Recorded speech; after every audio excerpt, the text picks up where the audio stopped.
everyone, it's Gloria again. I wanted to present you all my master's thesis proposal that I presented earlier today. And just to overview, a master's thesis proposal presentation is exactly what it is. You pretty much present or provide a general overview of what your proposal was on. So within the past 3 months, I've been working on a proposal, but more so 2 months. So my advisor recommended that I should have a proposal done by the end of the semester, being that I already had an idea of what I wanted to do. It was intense, you had to read a lot of papers to even get your ideas flowing, one. And so I found myself in the beginning just reading countless papers but not knowing what I'm looking for. So pretty much the purpose of a presentation is just so that your committee members meet for the first time and are aware of what you are attempting to do. And if you are doing winter field work like myself, I'm trying to fly out as soon as possible, but I'm waiting on some gear.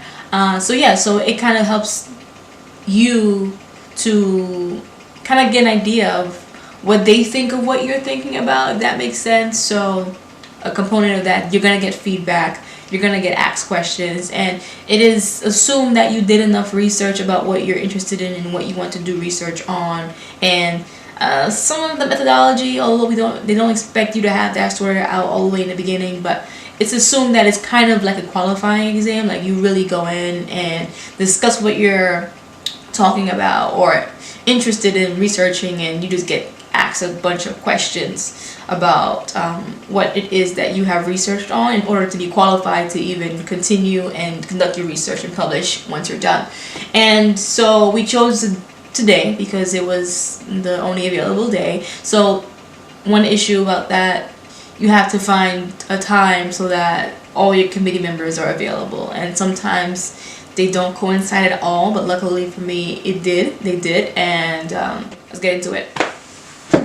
Sorry about that. Okay, so welcome to my master's thesis proposal, guys. Thank you for being here.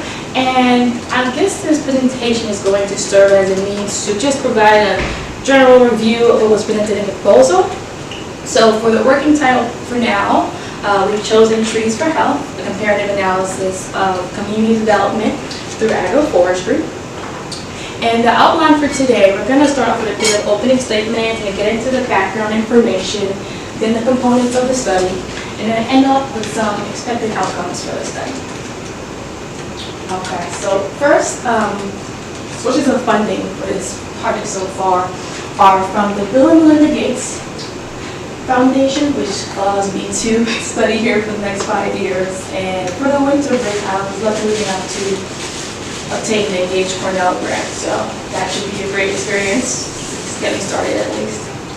And I want to start off with this image right here. This is me, 4 years old in Haiti. I grew up in a city called Haiti, so that's just me, not knowing where I'll be in the next 20 years. Here I am now in a completely different environment of Haiti, and I'm 20 years later. And what's interesting here is I never experienced the countryside while I lived in Haiti. I came here 5 years old, so I didn't get much chance to even do that. But I say this because it's relevant, because my perception of Haiti, ironically, has been shaped by the media and how it portrays it here in the United States. So growing up here, I didn't have Haitian friends, not that much at least, and none back home for sure. And so whatever I saw on TV really kind of shaped my perspective. And whenever I went back home, just every summer during those 10 years within 5 years old in high school, I always stayed in the city. So in a way, I was always influenced by this really slum-like degraded area, and that's I never thought I would be going back in 20 years later. And what this trip did was it kind of reinforced, I'm back here, bachelor's in ecology. What am I going to do with this degree, and what am I going to do with grad school? So this trip, I visited a southern region of Haiti called Haiti, and it just kind of confirmed my interest to go back home and really see what I can do as a natural resource professional to help the environment, but also help the people, which is very important in order to help the environment. So moving on back to how the media influenced me. So here I am, as an ecology major, I finally get the idea, hey, let me see if I can find some positive images. And lo and behold, of course, when you look at positive articles in Haiti, there are these images that portray some of the sites in the region. And I will say that the top left picture is actually the last 2% of the forest cover photos being mentioned in these articles. It's called Foyet, I think. I'm probably saying it wrong, but it's located in the southern region of the country. And the bottom two images kind of mimic what you'll probably see in most of the region, although very green. There are portions of Haiti that are still really undeveloped and therefore maintain these really green images. And so I think it would be important to also bring into the idea that the landscape is 75% of it is comprised of mountainous regions. So I'll say about a quarter of it, of the country at least, is the city regions that are very low lying. And let's say about half of the population, which is currently at 11 million, probably a little bit more, lives in these mountainous regions. So I think it's important to consider those things as the concept of this study will be within those regions. So back to the media. So when we Google Haiti, the first recommended site is the Central Intelligence Agency, and their opening census data is currently the poorest country in the Western Hemisphere. And in my opinion, I believe that this phrase has been overly used, although true.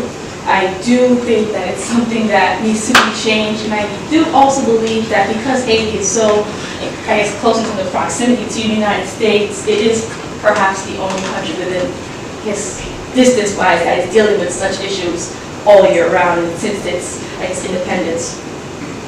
So, relevant articles that have been published recently note that deforestation is a severe issue and continues to be linked to poverty. And I do want to point out that the top left image is actually the most accurate depiction of what the mountain landscapes look like today. Upon visiting, I drove for about 12 hours, and that was, for the most part, what I saw everywhere. However, when you do fly into Port-au-Prince, this is what you see. And it's really a bleak sight to see. You just see landforms with no trees, and it's unfortunate because, as always, flying to Haiti for summer vacation with my family, this is what I saw. And of course, can't forget this image. This is the popular Nat Geo image that came out, I think, in the late 80s that really put Haiti's deforestation problem out there, because you can see a distinct line of forest cover and tree cover between the Dominican Republic and Haiti, although they share the same island, or the border is right there. So I did highlight in the proposal that one of the possible historical reasons could be that during a certain presidential era, they asked that the border sections of it be cleared to be able to be more patrolled easily. And yes, so some of these articles are very recent, back in the past 2 months. And I do believe that this thesis project is fitting well with today's news and recent news, and I think that it has potential to be high impact, considering these interests. Gloria, if you, pardon me for interrupting, but if you ever want pictures, I've been along that road between Haiti and the Dominican Republic taking pictures on both sides. So if you ever want ground level images, let me know, Yeah, because sure. they're really remarkable. Great. Thanks for that, Jim. All right, and one last statistic I wanted to look at was that almost 2/3 of the population depends on agriculture. So we get this image going on. So most of the landscape is mountain regions. A lot of them are eroded or pretty much treeless. So how is it that these populations are able to survive on agriculture? This must be an issue. And so I want to focus in on this region of Haiti called Latibonite Haiti. It has a population of about 2 million, probably more now, and it is the largest province in the country, but also it is also the most degraded and eroded region. So that picture that I showed a couple slides ago on the bottom right, the eroded, really gray, that pretty much is what Latibonite looks like. And back in the past, it was considered the rice basket of the country. The low-lying valley region is where most of the country's rice is produced. And unfortunately, during post-earthquake Clinton era, the rice market kind of crashed due to certain events. So before we get into the components of the actual thesis, I want to start with this quote that I think has stuck with me since I found it, and it's by Richard Rogers, who is a British architect. And it says the only way forward if we're going to improve the quality of the environment is to get everybody involved. And I think this is really relevant, and it makes sense. You know, if people aren't involved with an environment that they live in, then it might not reach the full potential, like pertaining to projects at least, it might not reach the full potential. And this leads us to Peggy Friends, which is the organization that I will be partnering with. And I want to get a brief overview of the actual organization. Pretty much, there's a long-standing charity hospital, Hospital Albert Schweitzer, that's been there since the late 50s. And Haiti Friends was established in the late 80s in order to fundraise for the hospital.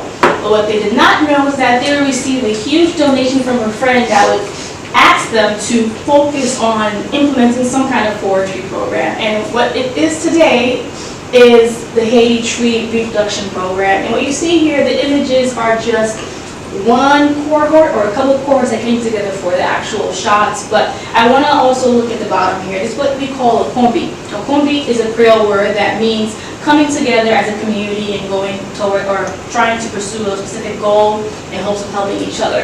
And what they do is they go around each other's farms while getting trained and educated in agroforestry, all while also implementing it.